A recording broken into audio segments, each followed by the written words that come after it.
వ్యాపించిన సర్వోన్నతుడు ఘనమైన తండ్రికి మొదటిగా లేని నా కృతజ్ఞతాస్తుతులు తెలియపరుస్తూ ఈరోజు ఆరాధనకి కూడొచ్చిన నా సహోదరి సహోదరులు మీ అందరికీ క్రీస్తునామమున హృదయపూర్వక వందనాలు తెలియపరుస్తున్నానండి. అలాగే ఆ ప్రాంతాల్లో ఉండి దేవుని యొక్క వాక్యాన్ని వింటూ శ్రద్ధగా వాక్యాన్ని నేర్చుకుంటూ మరి ఎంతగానో బలపడుతూ మమ్మల్ని ప్రోత్సహిస్తున్న ప్రతి ఒక్కరికి తాటకొరకు క్రీస్తు సంఘం నుంచి హృదయపూర్వకాలు తెలియపరుస్తూ ఈరోజు విలువైన సంగతులు ఈ ఆరాధన ద్వారా మనం నేర్చుకుందాం. ప్రార్థన చేసుకుని మన వాక్యంలోకి వెళ్దాం. ప్రార్థన. సర్వోన్నతుడు సర్వశక్తివంతుడు పరమద్వాసినుడు అయిన తండ్రి, మీ పరిశుద్ధమైన నామానికి లెక్కలేని మా కృతజ్ఞతాస్తుతులు తెలియజేస్తాం. గడిచిన దినాలన్నీ మీ కృపలో భద్రపరిచి కాపాడారు.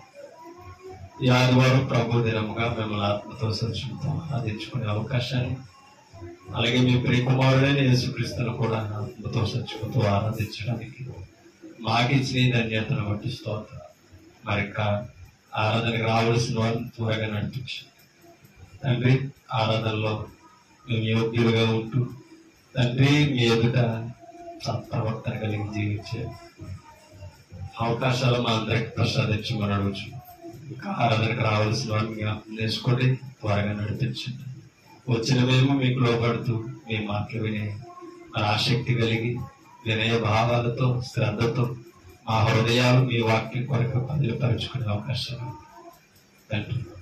మరి వ్యర్థమైన ఆలోచనలతో తండ్రి ఆ మనసంతా మీ వాక్యానికి దూరం చేసుకోకుండా మరి తండ్రి మీ వాక్యంపై మా హృదయంలో కేంద్రీకరించి మా మనసంతా ఇక్కడ పెట్టుకొని ఈ వాక్యాన్ని మా హృదయంలో భద్రపరచుకోవడానికి మేము తండ్రి ఆసక్తి కలిగి ఉండే అవకాశాలతో ఇచ్చేది. మీ వాక్యాన్ని చెప్పుచుండగా చెప్పగలిగిన సామర్థ్యాన్ని జ్ఞానాన్ని మాకు ప్రసాదించండి. ముఖ్యంగా మీ వాక్యాన్ని వింటున్నా ప్రతి ఒక్కరిని జ్ఞాపకం చేసుకోండి.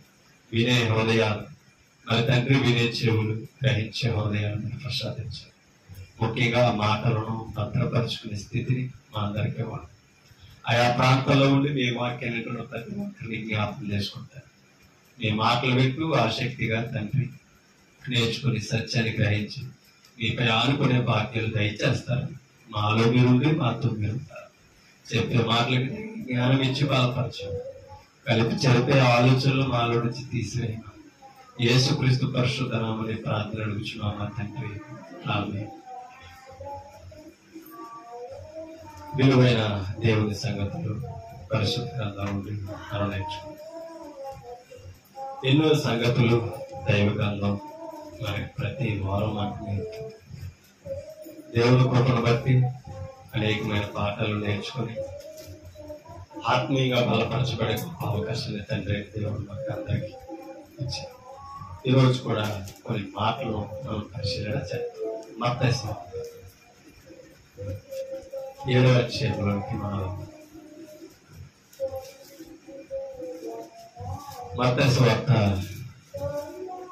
7వ అధ్యాయము 7వ వచనాన్ని మనం ఒకసారి చదువుతాం. అడుగుడి మీకు ఇయ్యబడును, అడుగుడి మీకు ఇయ్యబడును, వెదకుడి మీకు దొరుకును.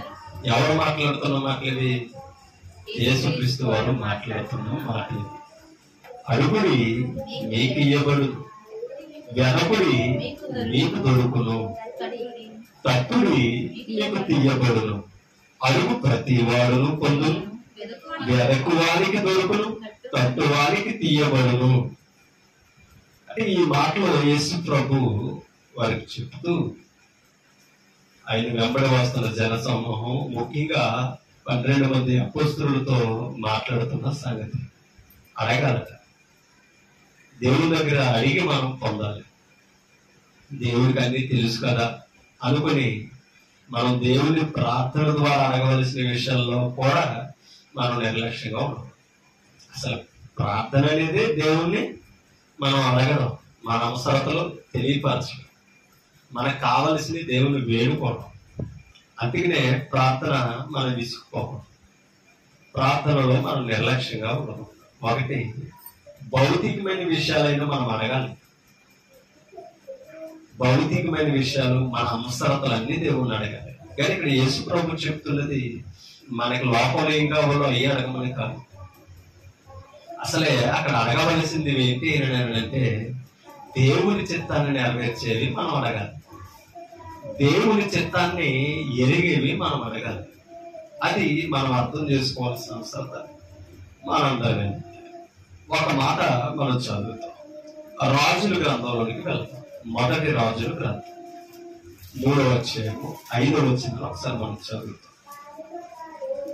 మొదటి రాజుల గ్రంథం 3వ అధ్యాయము 5వ వచనాన్ని మనం ఒకసారి చదువుతాం.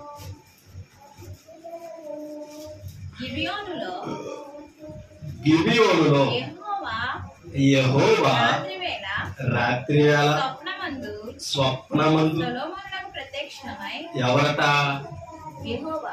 యెహోవా గిబియోనులో రాత్రివేళ స్వప్నంలో ప్రత్యక్షమయ్యాడట. ఎవరికే అంటే పితరుల కాలంలో స్వప్నాల ద్వారా కూడా దేవుడు మాట్లాడాడు, దర్శనాలు ఇచ్చి మాట్లాడాడు, దేవదూతల ద్వారా మాట్లాడాడు.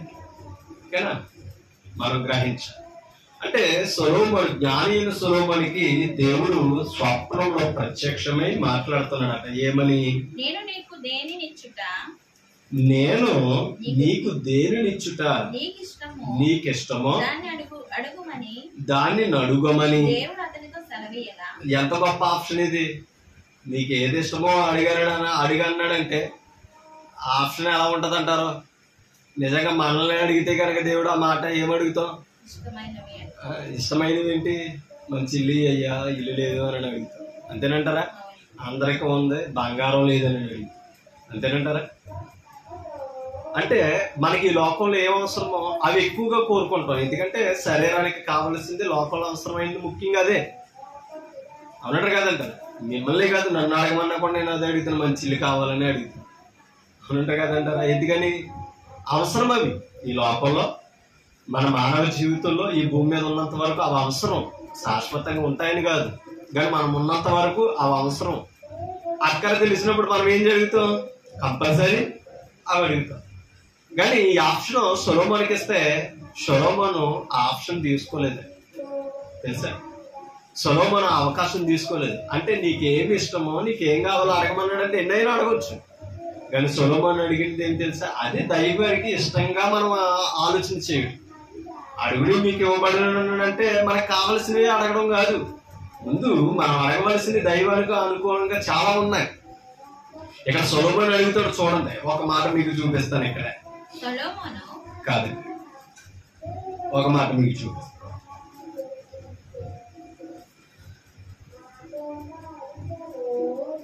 ఒకసారి 8వ వచనాన్ని చదువుతాం. నీ దాసుడు నాయన నేను నీవు కోరుకొనిన జనుల మధ్య. ఆ మాటలు చూడండి. నీ దాసుడును నేను. ఆ స్వప్నంలో దేవుడు ప్రత్యక్షమై అడగగానే దేవుడితో మాట్లాడుతున్నాడు. అంటే చాలా వచనాలు మనం టైం సరిపోక ఆ అవసరమైనదే మీకు చూపిస్తాను.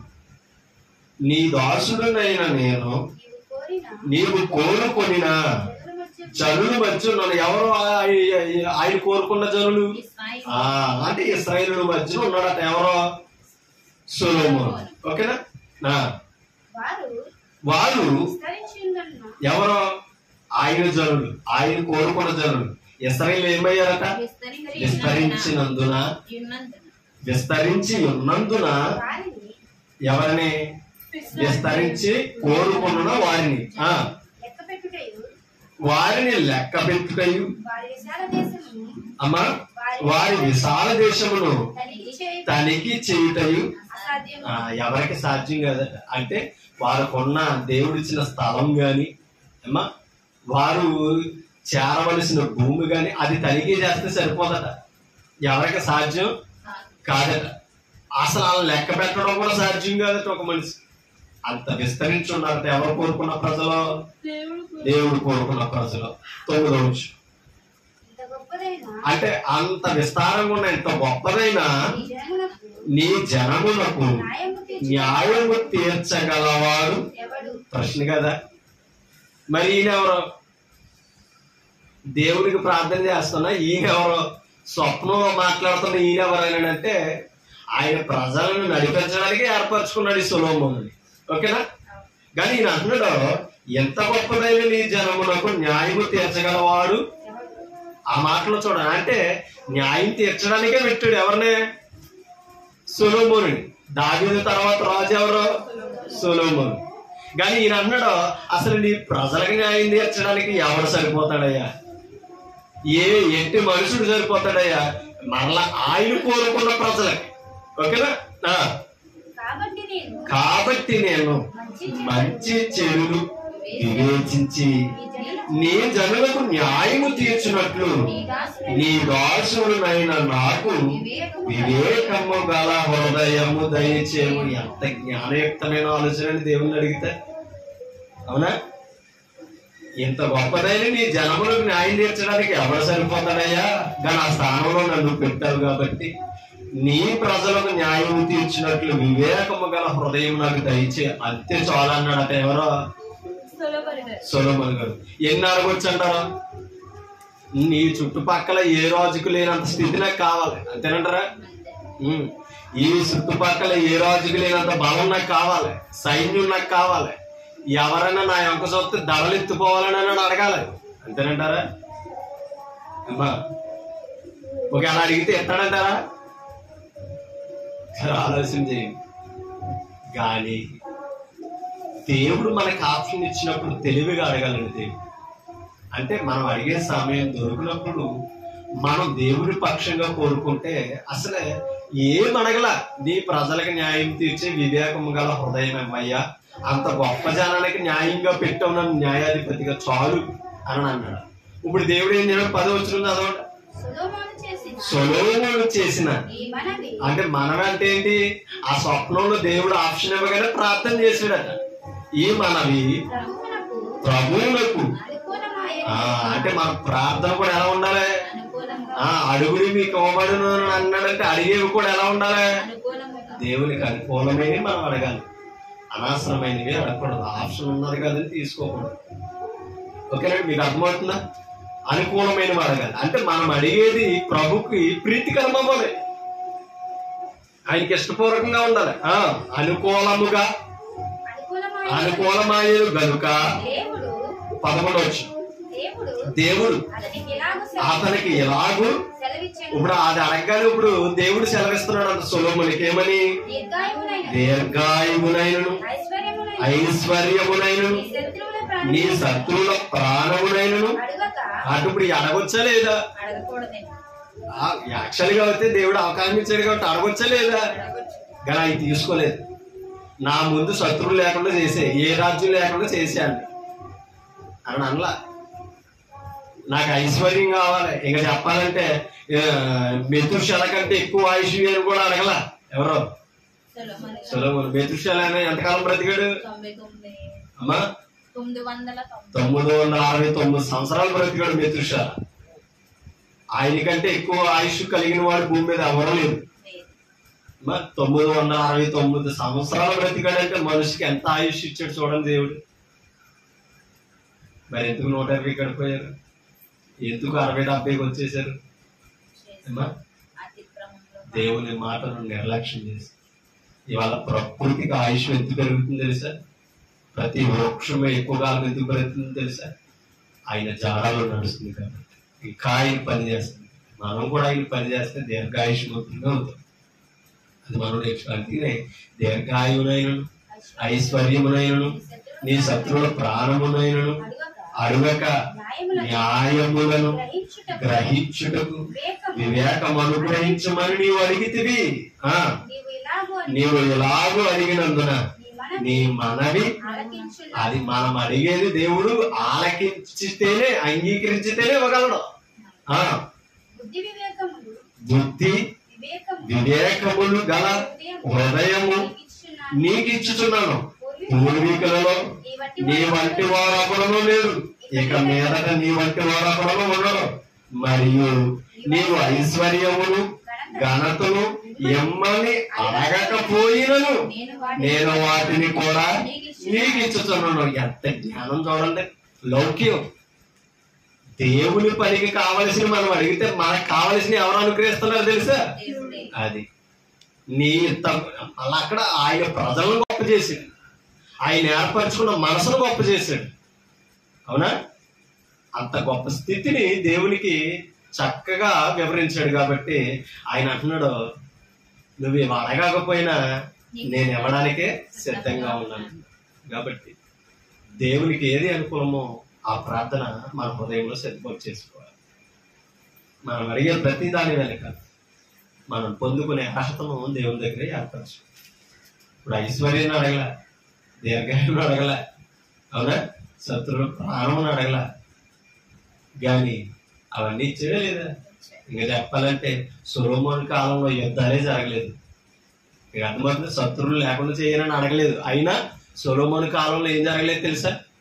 యుద్ధం జరగలేదు. అంత జ్ఞానంగా నడుచుకున్నాడు. ఎవరో? సొలొమోను.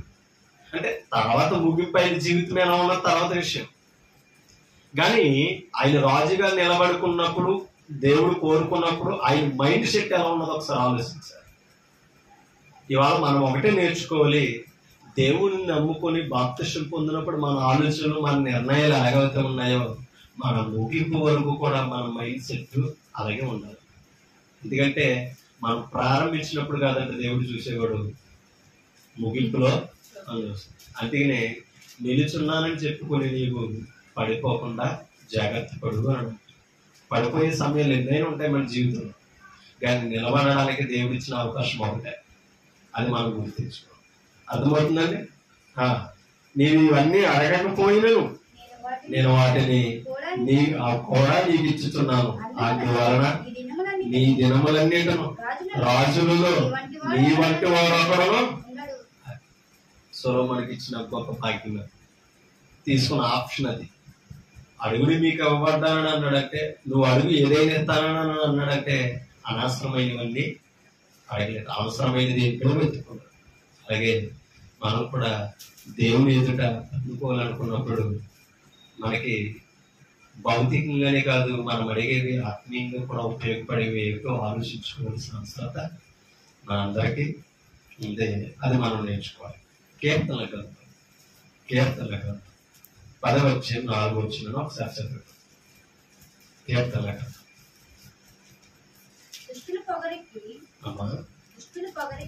దుష్టులు పొగరెక్కి యెహోవా ఆయనకి ఏం తెలుసు అనుకుంటారట. అంటే దేవుడి దగ్గర పొగరగా ఉండకూడదని దావీదు గారు చెబుతున్నాం మాటలు. మన రోషం, మన కోపం లోపల ఉన్నట్టుగా దేవుని దగ్గర, దేవుడి పనిలో చూపించు. వారెవరంటే దుష్టులు కానీ అచ్చపడుతున్నారు. దేవుని దృష్టి పొగరగా మాట్లాడకూడదు. దుష్టులు పొగరెక్కి యెహోవా విచారణ చేయడం కొందరు దేవుడు లేడని, అంటే వారి మనసు ఏంటి, దేవుడు అనేవాడు లేడు అనుకుంటారు. అసలు దేవుని ఒప్పుకోని వాడు ఎవరో దుష్టుడే అమ్మా. అంటే ఇప్పుడు ఆయన మాటలు విని ఆయన బిడ్డలుగా పిలవబడి కూడా పొగరెక్కి మనం బ్రతికితే కనుక దేవుడు ఏం చేస్తాడని తెలుసా? సింపుల్ గా పొగరనండి ఎలా అంచాలో ఆయనకి బాగా తెలుసు. కాబట్టి మన సృష్టికర్త దగ్గర ఉన్నామని అది జాగ్రత్త పడి ఉండాలి. అందుకని అంటాడు, నువ్వు ఆయన అంటాడు, నువ్వు ఆకాశమందున్నావు. మీకు అర్థమవుతుందా? మీరు భూమి ఎంత ఉన్నారు. మీ మాటలు ఎలా ఉండాలంటారు తెలుసా? కొద్దిగా ఉండాలి, తగ్గింపు జీవితం కలిగి ఉండాలి. అది మనం ఎప్పుడు కూడా నేర్చుకోవాలి. దేవుని దగ్గరకు వచ్చాక కూడా పొగరగానే ఉంటే మరి మన పొగరకి ఎక్కడ అలుపుతుంది, ఎక్కడ విడిచిపెడతాం? లోకంలో ప్రతి చోట మన ప్రతాపమే అన్నట్టు కదంట. ప్రతి చోట మనమే మొదట ఉండాలి, మన మాటే గెలవాలని అని అనుకుంటాం. మన మాటే, మన చెయ్యి పైన ఉండాలని అనుకుంటాం. దేవుని పనిలో కూడా నేనే ఉండాలి అని అతిశయం రాదు. చేసేవారికి అవకాశం ఇవ్వాలి, చేయలేము చేసేవారిని ప్రోత్సహించాలి. మీకు అర్థమవుతుంది? దేవుని పనికి అడ్డుగా, ఆటంకంగా మనం ఉంటాం. కాబట్టి ఒకవేళ దేవుని పనిలో పొగరు కలిగి మనం ఒకవేళ ఉంటే కనుక తగ్గించుకోవాల్సిన అవసరం నీ మీద, నా మీద. రాజులు పొగర్ని అనిసాడు. అది మనం ఎప్పుడు కూడా నేర్చుకోవాలి. ఎందుకనంటే దేవుడు తలుచుకుంటే ఆయన చేతిలో మనం పడితే తప్పించుకోవడం మరొకటి ఎవరు కూడా. కానీ దేవుడే తప్పిస్తే మన చుట్టూ 10,000 మంది పడినా, నీ కుడి ప్రక్కన 5,000 మంది, నీ ఎడమ పక్కనే 10,000 మంది కూలిన అపాయం నీ ధరికి ఆయన ఉంటే అది మనకున్న భరోసా. కాబట్టి దేవుణ్ణి అడిగే విషయంలో ఆయనే అడగడం అంటే కన్నవాడికి తెలియదా అన్న ఆలోచన కూడా రాకూడదు. ఇక అర్థమవుతుందండి. ఈ అతిశయం తల్లిదండ్రుల దగ్గర ఉండకూడదు. అసలు తల్లిదండ్రులు ఇచ్చింది ఎవరో? తల్లిదండ్రుల దగ్గరే తగ్గించుకోవడం నేర్చుకోకపోతే తల్లిదండ్రులు ఇచ్చిన వాడిని ఎలా తగ్గించుకుని నేర్చుకుంటాం? అది ఎప్పుడు కూడా మనం నేర్చుకోవాలి. ఇదే కీర్తనలో మరొక మాట చదువుతాం. 27 కీర్తన 27 8 నా సన్నిధి ఈ దేని వెతకాలట? ఇందాకేమన్నాడు? అడుగుడి మీకు ఇయ్యబడును, అమ్మా వెదకుడి. అది ఇప్పుడు ఈ దేని వెతకాలట? ఇందాక సొలొమోను ఏమడిగాడు? వివేకము గల హృదయాన్ని అడిగాడు. అంటే దైవ పనికి సరిపోయే లక్షణాలు మనలో ఉండే మైండ్ సెట్ అడగాలి. ఇక అర్థమవుతుందండి. ఆయన పనిని యోచించగలిగిన జ్ఞాన హృదయాలు అడగాలి. వేటిని వెతకాలే? అది ధనం కాదు, ఐశ్వర్యం కాదు, మరొకట మన ధనాలు కాదు భూమి మీద వెతకాల్సి. ఏమో మనం వెతుకుంటామా లేదా? నా వెనకాల 100 మంది ఉన్నారు, నా వెనకాల ఒక పొలం ఉందని, అవునా కదా? నా వెనకాల రాజకీయ వ్యాప్తి ఉన్నాడని వెతుక్కుంటున్నామా లేదా? కానీ నీ పక్షంగా దేవుడు ఉన్నాడో లేదో ఒకసారి గుర్తించాలి. నిన్ను సృష్టించిన కర్త దేవుడు ఉన్నాడో లేదో ఒకసారి గుర్తించాలి. ఆయన లేనప్పుడు ఎన్నున్నా సున్నా, పెద్ద గుడ్డు సున్నా. ఎన్నున్నా? అన్నీ ఉన్నా. అది ఎన్నుంటే దేవుడు లేనప్పుడు అన్నట్టు కదంట. ఎన్నుంటే ఎన్ని ఉన్నా లెక్కలోకి రా. కాబట్టి మన జీవితంలో మొదటగా ఉండవలసింది దేవుడు. అదే నరుడు తెలుసుకోవాలి. ఇక్కడ అదే చెప్తున్నాడు, నా సన్నిధిని వెతకుడని. ఎవరు సెలవు ఇచ్చారట? అంటే ఇప్పుడు దేవుడు దేని వెతకమంటున్నాడా? వెతకుడి మీకు దొరకంటే మనకు కావలసినవి కాదు. నా సన్నిధిని వెతకుడని నీవు సెలవయ్యగా, యెహోవా నీ సన్నిధి నేను వెతకదనని నా హృదయం నీతో. దేనితో వెతకాలి? కళ్ళతో కాదు. మీకు అర్థమవుతుందా? మనం వెతికేవి చాలా లోపాలు ఉన్నాయి. మత్తయి సువార్తలో ఒకసారి 6:33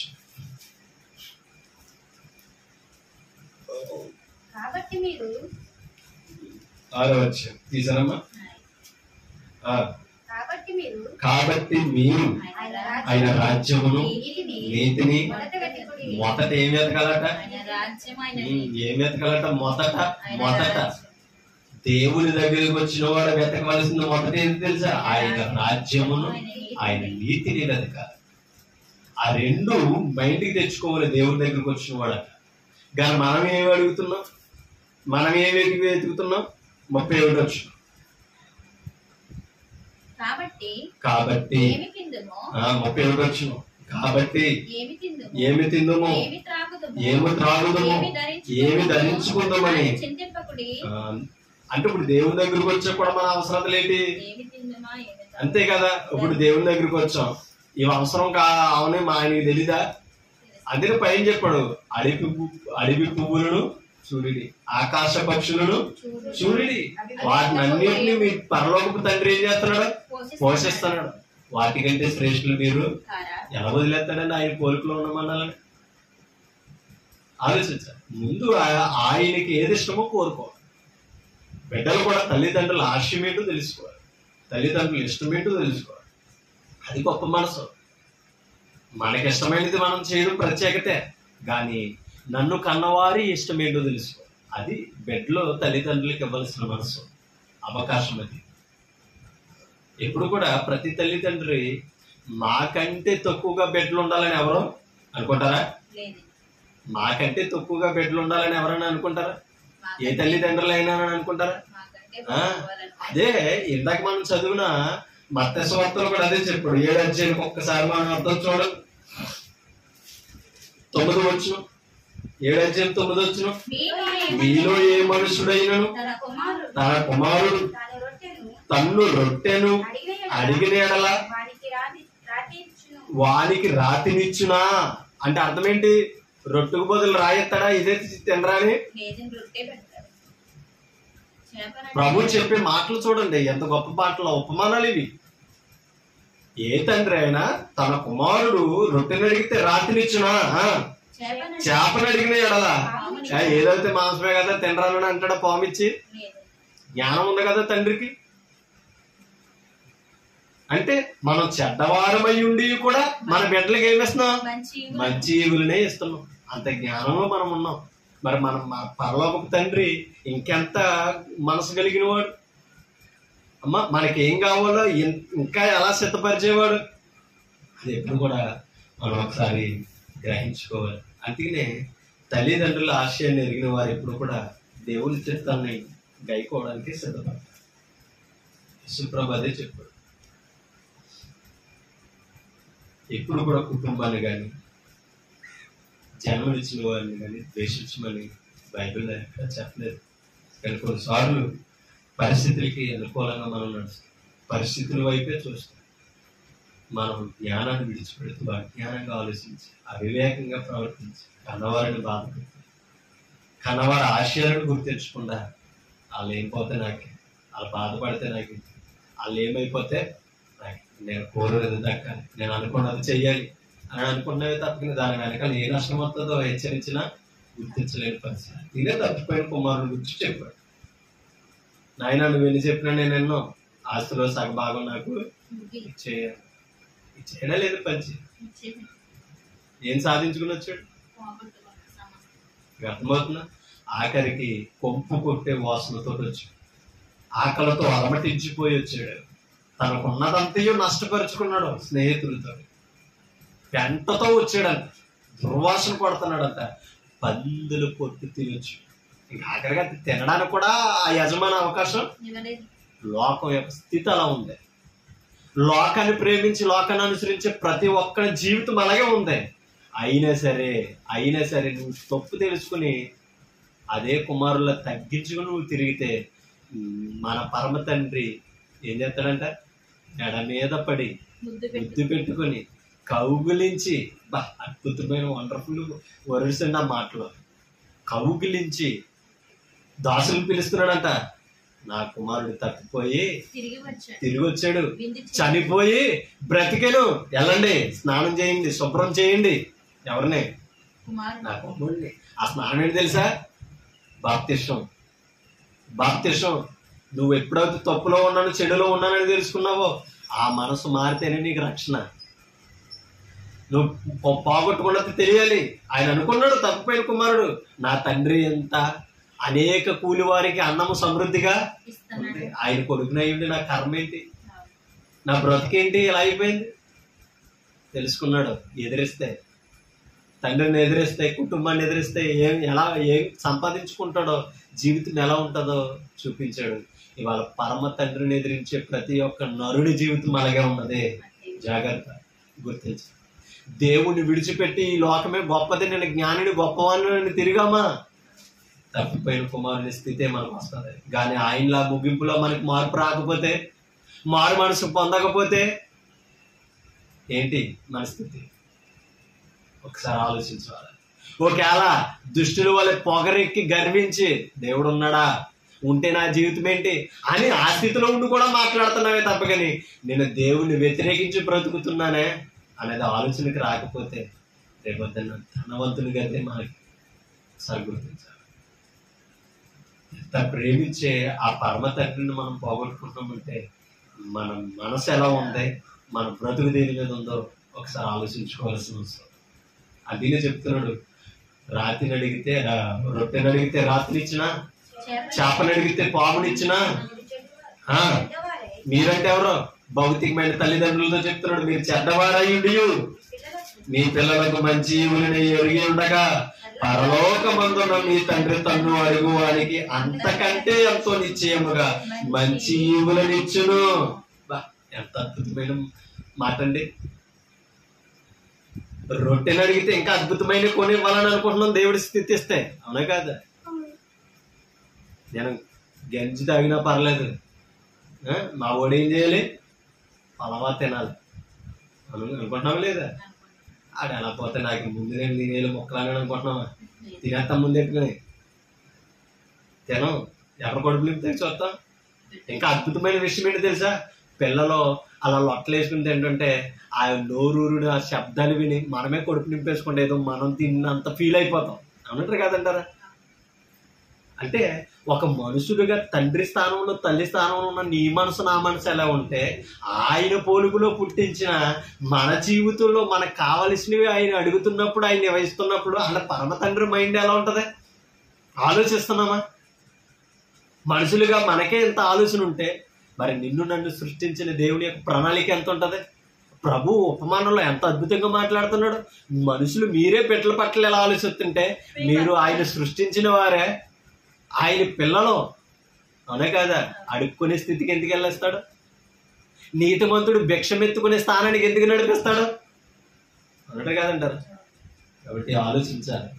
దేవుణ్ణి వదిలేసి మనం తిరుగుతున్నాం, ఒకరికి ప్రవర్తిస్తున్నాం, లెక్కలేని స్థితిలో మనం బ్రతుకుతున్నాం. దేవుడు అంటే లెక్కలేని స్థితులు. కాబట్టి ఒకటే మనం నేర్చుకోవాలి, అడిగే చాయిస్ మనకి ఇస్తున్నాడేమో, ఇంకా ఆయుష్నిచ్చి దేవుణ్ణి అడగవలసింది అడగాలి, మనం విడిచిపెట్టవలసింది విడిచిపెట్టాలి. దేవుని దగ్గర మనం ఎదగవలసిన స్థానంలో ఎదగకపోతే రేపొద్దున మనం కోల్పోయేది ధనవంతుని యొక్క స్థితి. అంతేకాదు ఆయనలాగా రేపొద్దున అక్కడికి వెళ్ళాక ఏడ్చిన అవకాశం. కాబట్టి ప్రభుత్వం ఒకసారి మనం అర్థం చేసుకోవాల్సిన అవసరత ఉంది. అందుకనే మనం అడగవలసింది, మనం వెతకవలసింది వేటిని? ఏం వెతకాలంట? ఆయన రాజ్యమును. దావీదు దేని వెతుకుతున్నాడు?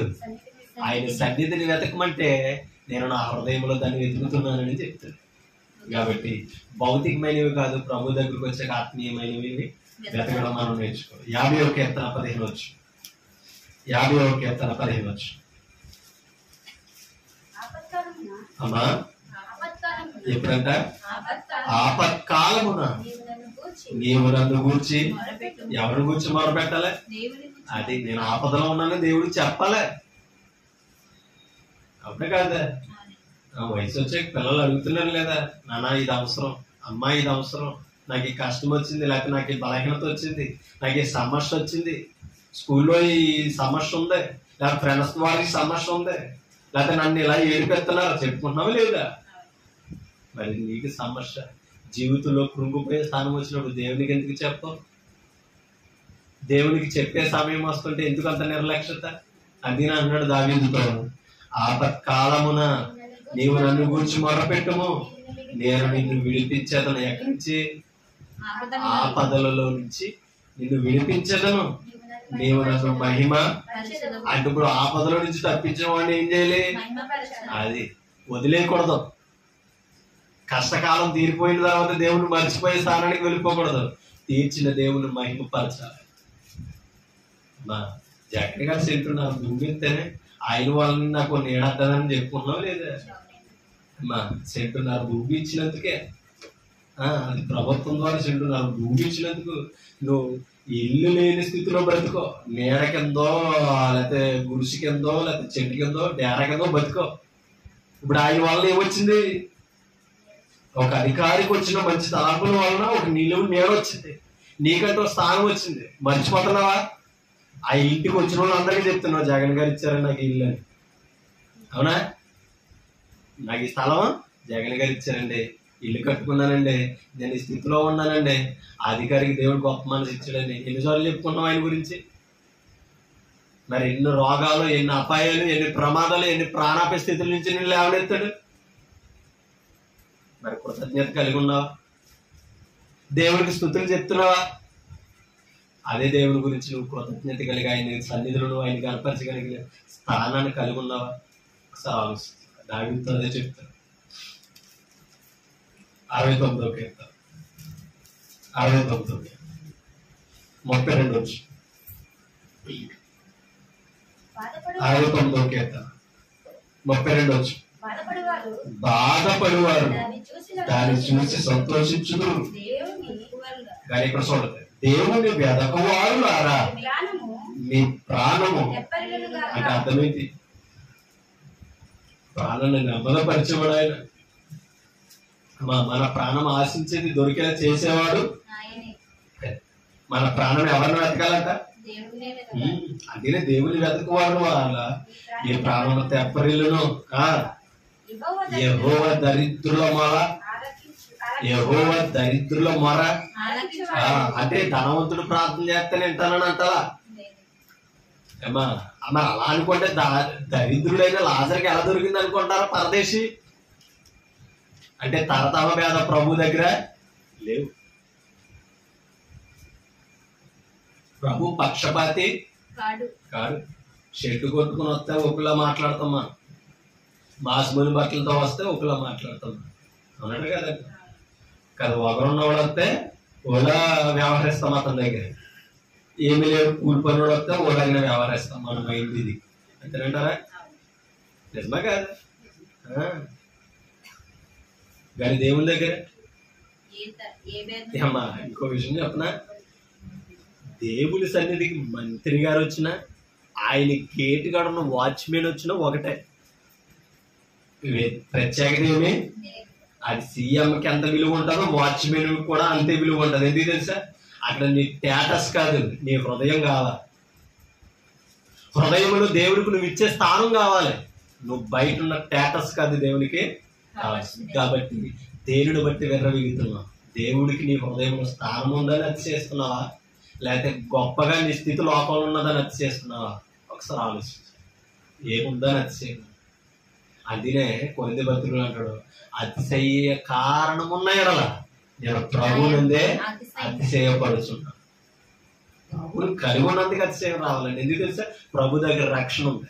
అధికారి దగ్గర చెప్పండి, అధికారి దగ్గర ఆత్మక రక్షణ ఉందా? హాస్పిటల్లో ఉంటేనే 10 ఏళ్ళు ఇచ్చి అయిపోతాడు, నేను బ్రతికించడం అంతేనంటారా? తిరిగా కాబట్టి ఇది కూడా నీ రుణం 10 ఏళ్ళు అంటాడు. ఇంకా అంతకైనా పెద్ద ప్రమాదం అంటే 50 ఏళ్ళు రా అంటాడు అంతే. జీవితకాలం నీకు పోషించగలడా? నీకు బ్రతినివ్వగలడా? ఎవడో అధికారి కదండి, ఎవరు కూడా. అందుకనే రాజులను నమ్ముకున్నట్టు కంటే రాజు ఎవరో అధికారి కాదా? అది చెప్తున్నాడు. రాజును గాని మనుషులను గాని ఏం చేయొద్దు, నువ్వు నమ్మొద్దు.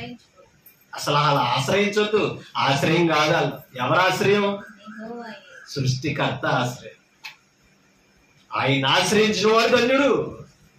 ఆయన కంటే గొప్పడి జగత్తులు ఎవరో లేరు. కాబట్టి దేవునికి ఇచ్చే స్థానం ఎలా ఉన్నదే ఒకసారి మనం ఆలోచించా. దరిద్రుడు యెహోవా దరిద్రుల మొర ఆలకించువాడు, ఖైదులో ఉంచబడిన తన వారిని ఆయన తృణీకరించువాడు. దీనుడైనా సరే చెరసాలలో ఉంటే విడిపించగలిగిన యోగ్యుడే. మీకు అర్థమవుతుంది? సామాన్యుడే బాధింపబడుతున్న న్యాయాన్ని గుర్తించగలిగిన దేవుడు. అందుకనే సొలొమోను అడిగాడు, ఈ ప్రజలకు న్యాయం తీర్చే బుద్ధి వివేకం మాకు ఇవ్వాలి. అంతకు మించినప్పుడు న్యాయంగా బ్రతకాలి. న్యాయాన్ని మన కోసం అది నేర్చుకోవాలి. 71 కీర్తన పక్కన 4వ వచనం చదువు. ఎవరిని? ఇప్పుడు ఎవరిని వెతకాలి చెప్పండి? వెతుకు ప్రతి వాడికి దొరుకునని అన్నాడంటే ఎవరిని వెతకాలట? ఇందాకే దేని వెతకమన్నాడు? కాదండి, కీర్తనలో దావీదు దేని అంటే దేవుడు ఎక్కడ ఉన్నాడు అనుకున్నారు? ఇప్పుడు ఆయన సన్నిధిని వెతకాలి. ఆయన సన్నిధిని వెతికితే ఆయన సన్నిధిలో ఎవరున్నారు అనుకున్నారు? ఇక అర్థమవుతుందా? ఆయన సన్నిధిని వెతికితే ఎవరున్నారో? ఆయన సన్నిధిని వెతికితే దేవుడు ఉన్నాడు. అంటే దేవుడు లోకంలో దొరికేవాడు కాదు. అందుకనే ఆయన సన్నిధి వెతకమని చెప్పాడు. అబ్రాహాముతో కూడా చెప్పాడు, ఆ మోషేతో కూడా చెప్పాడు, నా సన్నిధి నీకు తోడుగా వచ్చిన అరణ్యంలో అన్నాడు. అబ్రాహాముతో అన్నాడు, నా సన్నిధిని నిందారహితుడివై బ్రతుకు, యథార్థంగా ప్రవర్తించు, నడువు, నేను నిన్ను నిబంధన చేసి స్థిరపరుస్తానని చెప్పాడు. ఎప్పుడు కూడా ఆయన సన్నిధి ఉన్న గొప్పతనం అదండి. ఈ జగత్తులో ఆయన సన్నిధి కంటే గొప్పది లేదు. ఇక్కడ అంటున్నాడు అంతేనే, నిన్ను వెతకు వారందరూ నిన్ను గూర్చి అంటే సంతోషం ఎవరిలో రావాలి? మనల్ని పుట్టించిన వాడిని కనుగొనడంలో సంతోషం రావాలి. నిన్ను గూర్చి ఉత్సాహించి సంతోషించుదురు గాక, నీ రక్షణను ప్రేమించు వారందరూ దేవుడు మహిమపరచబడును గాక అని వారి నిత్యము చెప్పుకుందరు. అంటే దేవుని ఎదిగిన వాడికి ఏముందట? కాదండి, రక్షణ. దేవుని వెతికే వాడికి ఏముందట? అప్పుడు రక్షించాడు. ఏం చేయాలంట? మనం రక్షించేవాడిని, రక్షణను ప్రేమించాలి.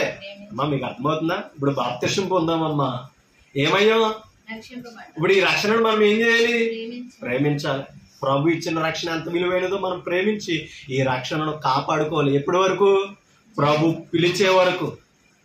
రక్షణను కాపాడుకుంటేనే ఆయన మహింపరచగలం. ఈ రక్షణను కాపాడుకుంటూ రక్షించిన వారిని ఆయన సన్నిధిలో ఉండి ఏం చేయాలట? మహిమపరచాలి. దేవుని వెతికే వారికి దొరికిన ఫలం ఇది. దేవుణ్ణి అడగవలసిన స్థానం అది. 86 5వ వచనం. 86 అధ్యాయం 5వ వచనం.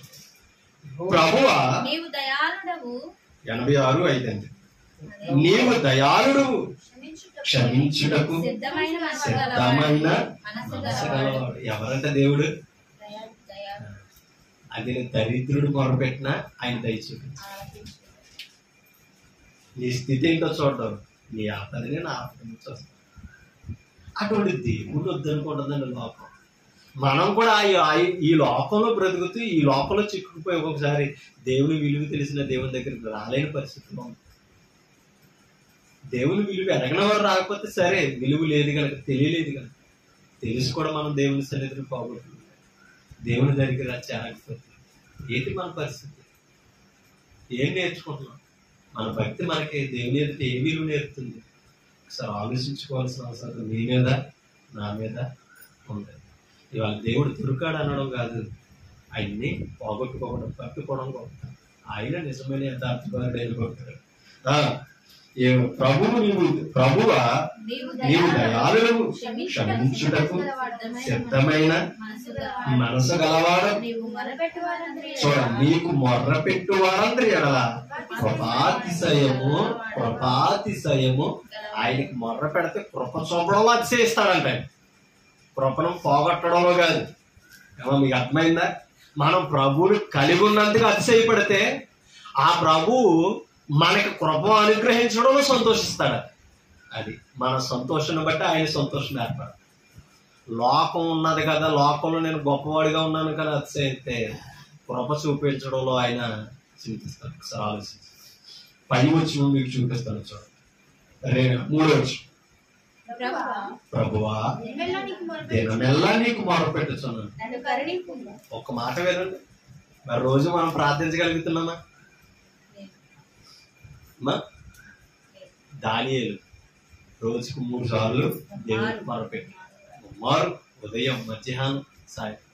అదేని దేవుని బట్టి అనుకున్నారో 3 సార్లు చేయాలని కాదు. ఆయన రాజ్యంలో బందీ అయి ఉన్నాడు. ఆ 3 పూటలు దేవుణ్ణి ఆపత్కాలంలో మొరపెట్టాడండి. ఆరాధన చేసుకోలేని స్థానమును 3 పూటలు ఆరాధన చేసి వచ్చేవాడట. దేవుడికి ప్రార్థించుకుని వచ్చేవాడట. ఎవరో? దావీదు.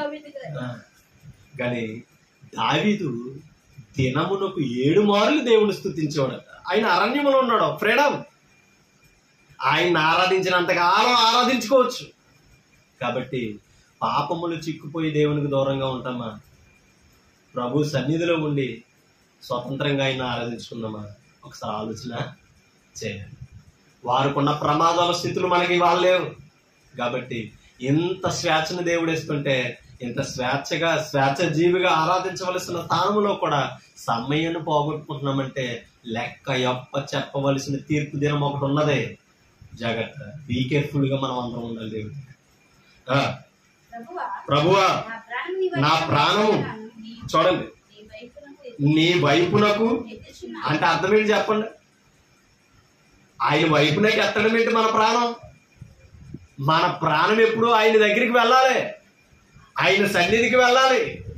అందుకని దుప్పి నీటి వాగుల కొరకు ఆశపడినట్లు నా ప్రాణము నీ కొరకు, ఇంకా చెప్పాలంటే దేవుని కొరకు ఆశపడి తృష్ణ కొనుచున్నదని అంటాడు. ఎంత అద్భుతమండి! సృష్టించిన దేవుని కొరకు ప్రాణం అలసిపోవాలి. కోరాహు కుమారులు అన్నారు, మా దేహమును, మా శరీరమును, మా ప్రాణమును కేకల వేయుచున్నవి దేని కొరకు తెలుసా? ఆయన ఆవరణంలో చూడవాలని, ఆయన మందిరంలో నివసించాలని. అది దేని కొరకు మన ప్రాణం ఆశపడుతుంది? దేని కొరకు మన ప్రాణాలు నలుగుతున్నాయి? యోచించుకోవాల్సిన అవసరం మన మీద ఉంది. జీవిత విలువలు తెలియని వాడు ఎలాగో బ్రతుకుతున్నాడని, జీవిత విలువలు నేర్పిన దేవుని దగ్గర మన జీవితం ఎలా ఉన్నదో ఒకసారి గుర్తించాలి. భక్తిలో మన స్థానం ఎలా ఉన్నది దేవుని ఎదుట ఒకసారి గుర్తించుకోవాల్సిన అవసరత నీ మీద, నా మీద. నా ప్రాణము ప్రభువా, నా ప్రాణము నీ వైపునకు ఎత్తుచున్నాను, నీ సేవకుని ప్రాణము సంతోషింపజేయము. ఇప్పుడు చెప్తున్నాడు అనమాట, ప్రభువా నీవు దయాళుడు, ఏ స్థితిలో ఉన్న క్షమించి నీ దగ్గరికి చేర్చగలిగిన యోగ్యుడు అని చెప్పుకుంటూ దేవుని గణపరచుకుంటూ వచ్చాడు. 105వ కీర్తన 3-4 వచ్చి 105వ కీర్తన 3-4 వచ్చి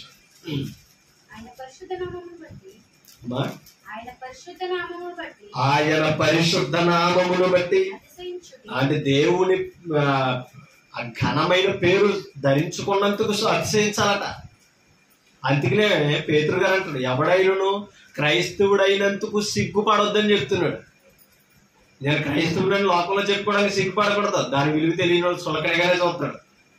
నువ్వు క్రైస్తవుడు అంటే నవ్వుతాడు. దాని విలువ నీకు తెలుసుంటే నిలబడి చూపించు. యెహోవాను వెతుకువారు హృదయమందు. ఎక్కడ వెతకాలి దేవుణ్ణి? హృదయములు దేవుని వెతకాలి. వెతికితే గనక హృదయములు నీకేముంది? సంతోషం ఇచ్చేవాడు ఆయన. ఎందుకు తెలుసా? నీ హృదయమే ఆయనకి ఏమై ఉంది? కొరింథీ పత్రికలో చెప్తున్నాడు కదా, నీ హృదయం ఆయనకి ఏమై ఉంది? ఆలయమై ఉంది. ఇప్పుడు ఆ హృదయములోనే ఆయన కూర్చుంటే మరి జీవితం అంతా ఆనందదాయక కాకపోతే బాధతో మిగులుతాడా? యెహోవాను వెతుకువారు హృదయంలో సంతోషించుదురు. యెహోవాను వెతుకుడి, ఆయన బలమును వెతుకుడి, ఆయన సన్నిధిని నిత్యము. ఎంత అద్భుతంగా మాట్లాడుతున్నాడు చూడండి. ఇప్పుడు యెహోవా ఎక్కడ ఉన్నాడు అనుకున్నారు? ఆయన సన్నిధిలో ఉన్నాడు. ఆయన సన్నిధిలో ఆయన వెతుకుతుంటే ఏం దొరుకుతుందని తెలుసా? దేవుని దొరికిన వానికి బలం దొరుకుతుంది. ఎవరి బలం? దేవుని బలం. నీ బలము నా బలము బలహీనత. కాబట్టి ఒకసారి మనం గుర్తించుకోవాల్సిన అవసరం మనందరం. సామెతల గ్రంథం 8:17 ముగింపుకి వెళ్తాం. త్వరగా మీరు చూడాలి. 8 సామెతల గ్రంథం 17 సామెతల 8:17 నన్ను ప్రేమించు వారిని. అంటే దేవుడు ప్రేమిస్తే దేవుడు ఏం చేస్తున్నాడట? అంటే ఇక్కడ జ్ఞానం గురించి మాట్లాడుతున్నాడు. జ్ఞానేశ్వరం ఇక అర్థమవుతుందా? జ్ఞానం గురించి మాట్లాడు. జ్ఞానాన్ని ప్రేమిస్తుంటే జ్ఞానం ఏం చేస్తుందంట? ఎవరైతే జ్ఞానాన్ని ప్రేమిస్తున్నారో వారిని జ్ఞానం ప్రేమిస్తుంది. ఇలా చూసి ఇక అర్థమవుతుంది. ఇప్పుడు చూడండి, నన్ను ప్రేమించు వారిని నేను ప్రేమించుకున్నాను, నన్ను జాగ్రత్తగా వెతుకువారు. ఏం చేయాలండి ఇప్పుడు ఆయన్ని? దేన్ని? దేవుని జ్ఞానాన్ని. ఓకేనా? మొదటి వచ్చింది జ్ఞానము ఘోషించుచున్నది, వివేచన తన స్వరమును వినిపించుచున్నది. మీకు అర్థమైంది? 5వ వచనం జ్ఞానమేను లేని వారులారా జ్ఞానం ఎట్టిదైనది. జ్ఞానం పిలుస్తుందంట, జ్ఞానం పొందండి అని చెప్తుందంట. కాబట్టి జ్ఞానాన్ని వెతికితే దాన్ని ఏం చేస్తారంట? పొందే అవకాశం దొరుకుతుంది లేదా? ఒక మాట యాకోబు పత్రిక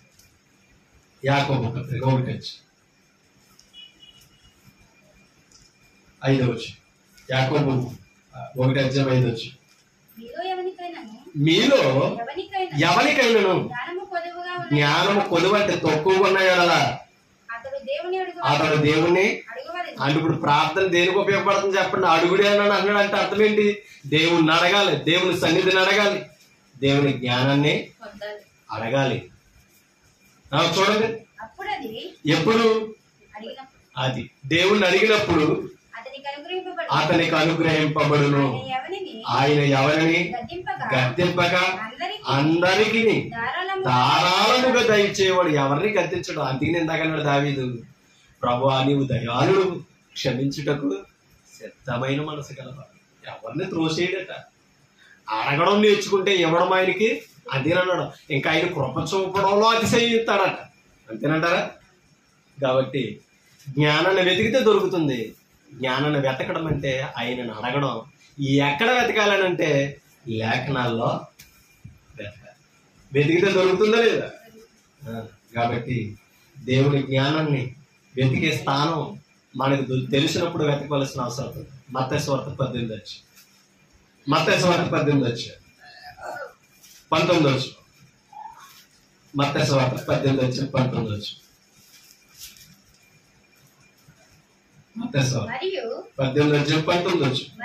మరియు మీలో ఇద్దరు తాము వేడుకొను దేనిని గూర్చి అయినను భూమి మీద ఏకీభవించిన యెడల అది పరలోకమందున్న నా తండ్రి వలన వారికి దొరుకునని. అది అంటే ఇప్పుడు ఇచ్చేవాడు ఎవరు? అది భూమి మీద ఆయన నామమును ఏకీవించాలండి. ఎవరి నామాన్ని? అది క్రీస్తు నామాన్ని ఏకీవిస్తుంటే అది ఎక్కడ వింటున్నాడట? ఎక్కడ ఉన్నాడు ఆయన? పరలోకమందు ఉండి ఆయన అనుగ్రహిస్తున్నాడట. కింద చదువుతాం.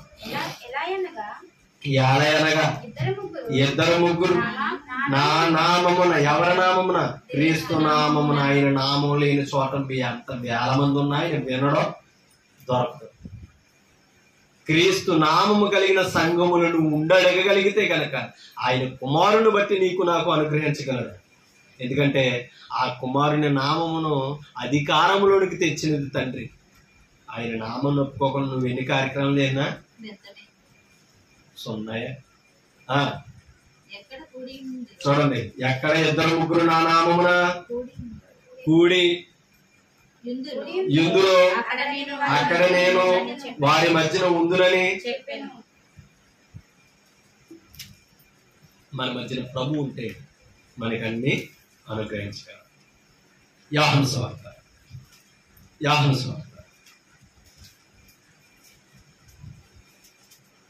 14:13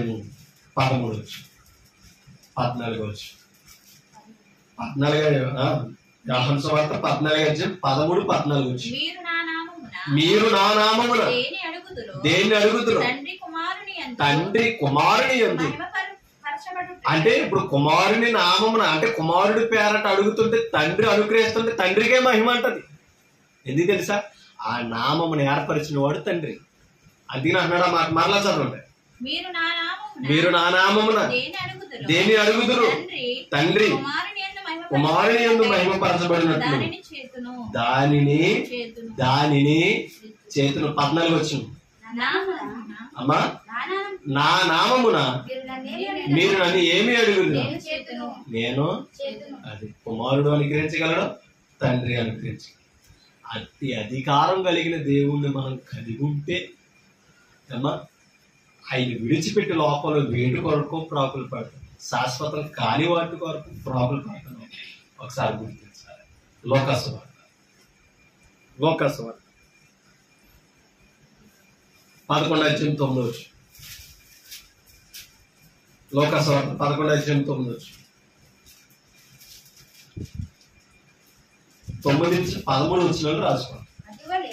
అటువలే మీరును అడుగుడి మీకు ఇయ్యబడును, వెదకుడి మీకు దొరుకును, తట్టుడి మీకు తీయబడును, అడుగు ప్రతి వారికి ఇయ్యబడును, వెదుకువానికి దొరుకును, తట్టువానికి తీయబడునని మీతో చెప్పుచున్నాను. మీలో తండ్రి అయిన వాడు తన కుమారుడు చేపను అడిగితే చేపలకు ప్రతిగా లోకగణంలో మరొక భావంలో రాస్తాడండి. చేపను అడిగితే చేపకు ప్రతిగా పామునిచ్చిన, గుడ్డును అడిగితే ఇందాక అక్కడేమన్నాడు? రొట్టె అన్నాడు. గుడ్డును అడిగితే తేనునిచ్చిన. కాబట్టి మీరు చెడ్డవారయ్యుండి మీ పిల్లలకు మంచి ఎరిగి ఉండగా పరలోకమందున్న మీ తండ్రి తన్ను అడుగువానికి ఏమిస్తారట? పరిశుద్ధాత్మను ఎంతో నిశ్చయముగా. అంటే ఇప్పుడు అడగవలసినవి ఏంటనుకుంటున్నారు? ఆయన సన్నిధిని వెతకాలి, దేవుణ్ణి అడగాలి, జ్ఞానం అడగాలి, ఆయన నీతిని రాజ్యాన్ని వెతకాలి, జ్ఞానం అడగాలి. ఇంకేమన్నాడు? పరిశుద్ధాత్మను అడగాలంట. అడిగితే మనకి ఎలా ఇస్తాడంట? ఎంతో ఎంతో నిశ్చయముగా. ఇప్పుడు పరిశుద్ధాత్మను అడగాలంటే ఏం చేయాలి? లేఖనాలను వెతకాలి, వినాలి, పరిశోధన చేయాలి. కంపల్సరీ ఇస్తున్నాడా లేదా? కాబట్టి ఇవ్వగలిగినప్పుడు మనం పొందుకునే అర్హత, స్థానం ఉందో లేదో ఒకసారి గమనించుకోవాల్సిన అవసరం మీ మీద, నా మీద. ఒక మాట మీకు చూపించి నేను ముగిస్తాను. రోమపత్రిక 2:7, రోమిలికి రాసిన పత్రిక 2:7.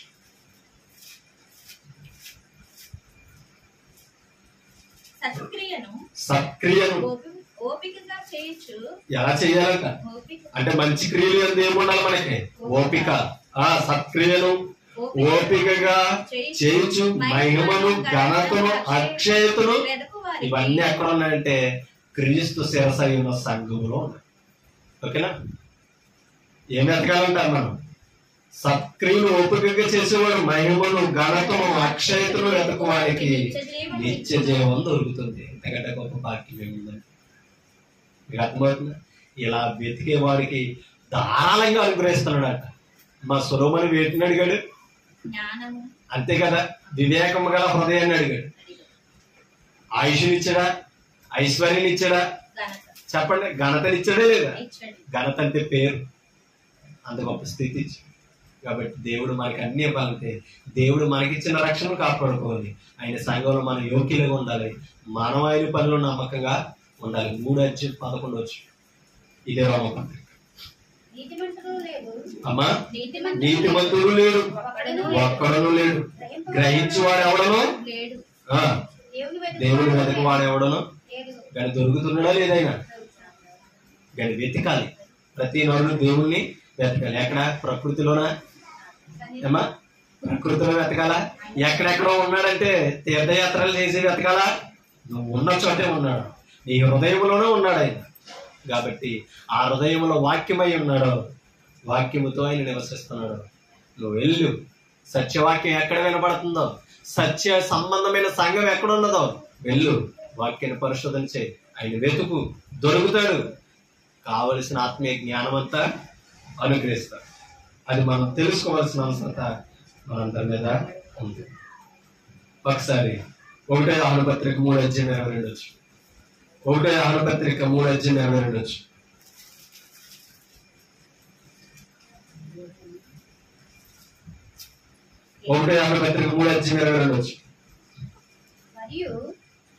మరియు మనం ఆయన ఆజ్ఞలను గైకొనుచు ఆయన దృష్టికి, అంటే ఆయన చూస్తున్నప్పుడు మనం ఎలాంటివి చేయాలంట? ఇష్టమైనవి చేయాలి. ఇష్టమైనవి ఏంటో ఇప్పుడు చూసాం కదా. ఇప్పటి వరకు ఆయన రాజ్యాన్ని వెతకాలి, ఆయన నీతిని వెతకాలి, ఆయన సన్నిధిని వెతకాలి, ఆయన బలాన్ని వెతకాలి, ఆయన జ్ఞానాన్ని వెతకాలి. ఆయన ఆజ్ఞలను గైకొనుచు ఆయనకి ఇష్టమైన, ఆయన దృష్టికి ఇష్టమైనవి చేస్తున్నాము గనక మనం ఏమి అడిగినను అది ఆయన వలన దొరుకును. నీకు అర్థమవుతుందా? అమ్మా, ఆయన ఆజ్ఞలను గైకొని ఆయన అడిగితే ఏదైనా మనకు అనుగ్రహించగలడు. కానీ ఆయన దృష్టికి ఇష్టమైనవి మనం చేయాలా? ఆయన ఆజ్ఞ ఏదనగా ఆయన కుమారుడు ఆయన యేసుక్రీస్తు నామమును, అంటే ఇప్పుడు ఆయన నామాన్ని నమ్మడమే ఆజ్ఞ. పేర్లు ఏముందని అంటున్నాం, ఏ సంఘం అయితే ఏముందిలే అని అంటున్నాం. బైబిల్ అంటారు. ఇవన్నీ మాకేం తెలుసండి, మా పాత్ర గారు ఏదో చెప్తున్నాడు. ఇలాగైనా ఉన్నాం మనం ఇవాళ. కాబట్టి ఎటు పోతున్నాం ఒకసారి గుర్తించుకోవాలి. అది నేను చెప్తున్నాడు. ఆయన ఆజ్ఞ ఏదనగా ఆయన కుమారుడైన యేసుక్రీస్తు నామమును నమ్ముకుని ఆయన మనకి ఇచ్చిన ఆజ్ఞ ప్రకారం ఒకరికొకరు ప్రేమింపబడినదే ఆయన ఆజ్ఞ. ఆయన మన ఆజ్ఞలను గైకొనాలి, ఆయన ప్రేమించాలి. ఆయన ప్రేమ మన ఇరువురిలో చూపించుకోవాలి. ఒకరికొకరు ప్రేమ కలిగినాడు. ఒకసారి ప్రకటన గ్రంథం 3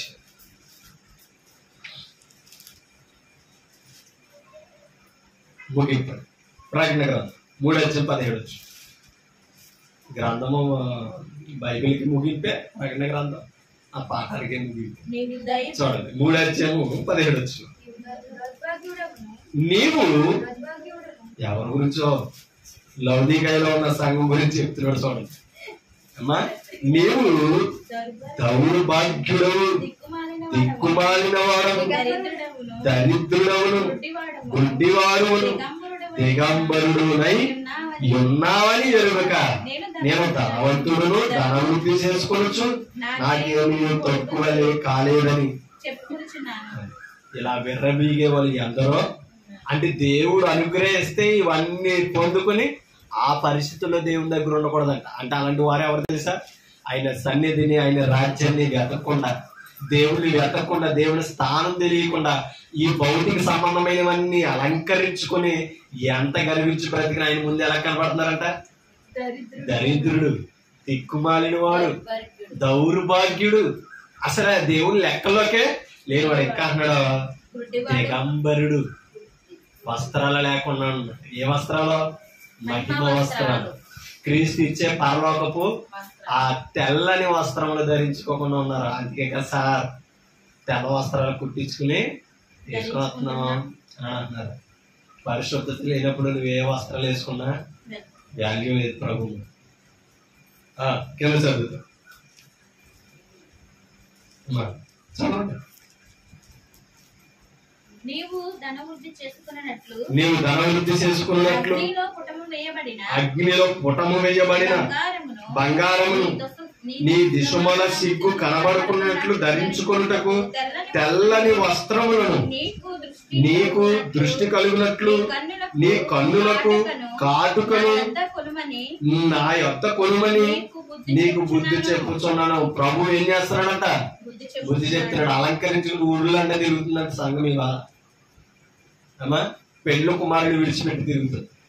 మీకు అర్థమవుతుందా? కట్టుకున్నవాడికి భార్య అంత విలువ ఇవ్వాలి, ప్రాణం ఇచ్చి కొనుక్కున్నవాడికి సంఘం అంత విలువ, లేకపోతే తేకంపడితే. మీకు అర్థమవుతుందా? వేశ్యతతో పోల్చాడు. ప్రభు నామం నెరగిన ఏ సంఘం సార్. కాబట్టి ఇవాళ ఏ స్థితిలో ఉన్నాం, పరిశుద్ధులుగా పిలవబడుతున్నాం మనం ఒకసారి గుర్తించుకోవాల్సిన అవసరత ఉంది. దేవుడు అడగమన్నాడు, అడిగాం, ఇచ్చాడు. అన్ని ఇచ్చిన తర్వాత మనం ఇలా తయారవ్వకూడదు. జ్ఞానం ఎక్కువైపోయి దేవుడిని వదిలేసి ఎక్కడెక్కడో మనం ఆరాధన చేసే పరిస్థితుల్లో మనం ఉండకూడదు. ఒక్కసారి మనం గుర్తించుకోవాల్సిన అవసరత మీ మీద, నా మీద, మన అందరికీ ఉంది. ఒకసారి ఆలోచించవలసిన అవసరత మనందరం కూడా గుర్తించాలి. ఇప్పుడు దాకా చెప్పిన మాటలు అర్థమైనాయి అమ్మా? ఇప్పుడు దాకా చెప్పిన మాటలు అర్థమైనాయా? కాబట్టి దేవుణ్ణి అడగాలే లేదా? అందుకనే మత్తయి సువార్త 7:7 అన్నాడు. ఏమని? అడుగుడి, ఆ వచ్చిన చదువు మనం ముగించుకోవాలి. అడుగుడి మీకు ఇవ్వబడు, తట్టుడి నీకు దొరుకు, వెతకుడి మీకు దొరుకును, తట్టుడి మీకు తీయబడునని చెప్తుంది. కాబట్టి మనం అడగవలసింది వాక్యానుసారంగా భక్తితో దేవుని జ్ఞానం అడిగితే మనం అడుగుదాం. దేవుని దగ్గర జ్ఞానవంతులుగా పరిపూర్ణులుగా ఎదగాలని, ఆయన సంఘములో ఆయన మహిమ వస్త్రాలు ధరించుకున్న పరిశుద్ధులా వర్తిల్లాలని నన్ను నేను హెచ్చరించుకున్నాను, మిమ్మల్ని హెచ్చరిస్తాను. ఓపిక మీ అందరికీ పదకొండాలని. Thank you.